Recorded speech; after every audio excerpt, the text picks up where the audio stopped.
Welcome to IELTS-Blog.com podcast. Join us to learn what questions the examiner may ask you in the speaking test and how to answer them. We are covering all the latest topics and questions from real exams. If you want to get a high score in the test, don't miss an episode. Hello. My name is Alison, and in the first part of the test I will be asking questions about yourself. Do you like wearing t-shirts? Yes, I love wearing them. They're so comfortable and versatile. For example, they can be dressed up or down, depending on the occasion. How often do you wear t-shirts? I tend to wear them every day after work. They are the most comfortable thing to wear after having to wear professional clothes at work. What kind of t-shirts do you wear for different occasions?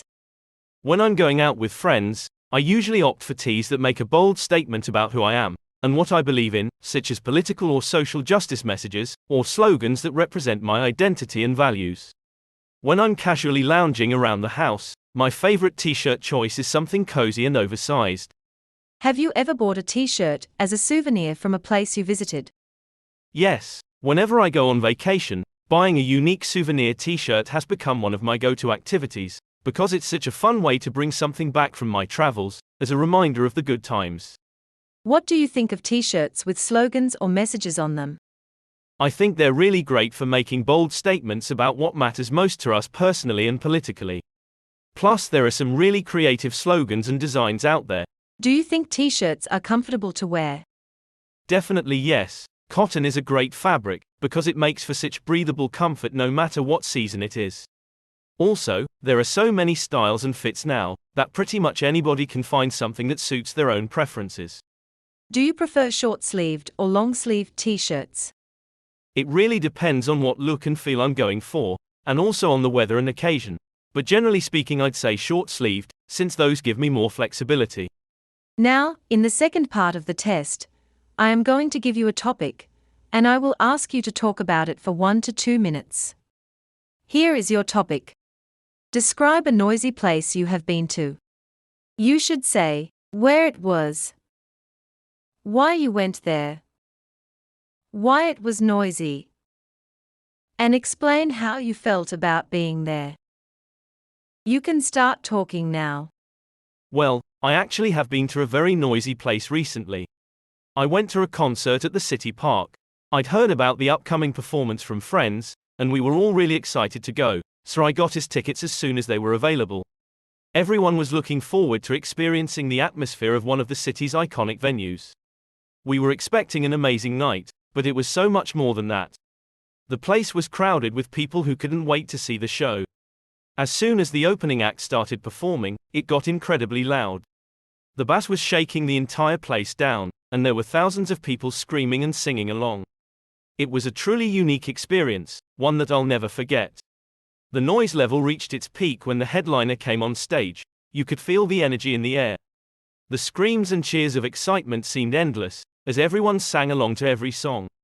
It was definitely a fun atmosphere, although it was also quite overwhelming at times, especially because of how loud it was. Overall, it was an incredible experience. Despite feeling slightly overpowered by all of the noise, I enjoyed every moment of it. It's something that will definitely stay with me forever. Thank you, that was an interesting story. We've been talking about noisy places, and now, in the third part of the test, I would like to ask you a few more questions related to this. Is noise pollution a problem in your city? Yes, noise pollution is certainly an issue for me. In the city center, in particular, there are always many cars driving around, and the sound of their horns can be heard even late into the night. These noises make it difficult to sleep or concentrate. What do you think are the main causes of noise pollution in our cities? I think that would have to be transportation. Cars, buses, trains and planes all create a lot of noise, which can disrupt people's daily lives and affect their overall mental well-being.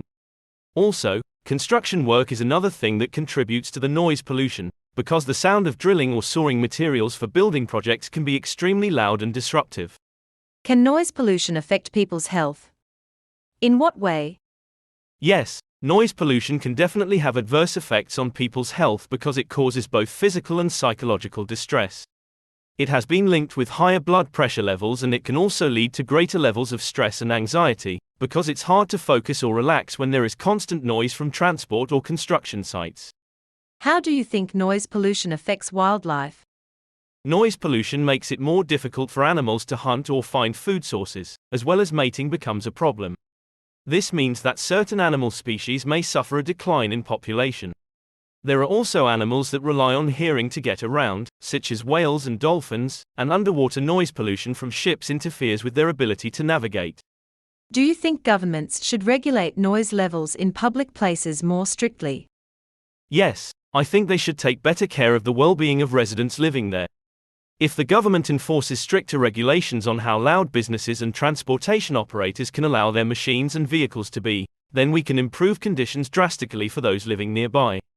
What can businesses do to reduce their contribution to noise pollution? It seems to me that businesses have many options when it comes to cutting down the noise pollution. Some strategies can include improving insulation around machinery used so that sound waves will not reach far, and also educating staff about how to best keep general sound levels down when working, especially after hours. What role do you think technology can play in reducing noise pollution in big cities? Technology has a significant role in reducing noise pollution in metropolitan areas. For example, recent developments have made it simpler to find substitutes for traditional power generation methods, such as electric vehicles, which are much quieter than petrol or diesel-powered ones. That's all for today, but more episodes are coming. Subscribe to IELTS-Blog.com podcast and stay on top of the latest trends in the IELTS test.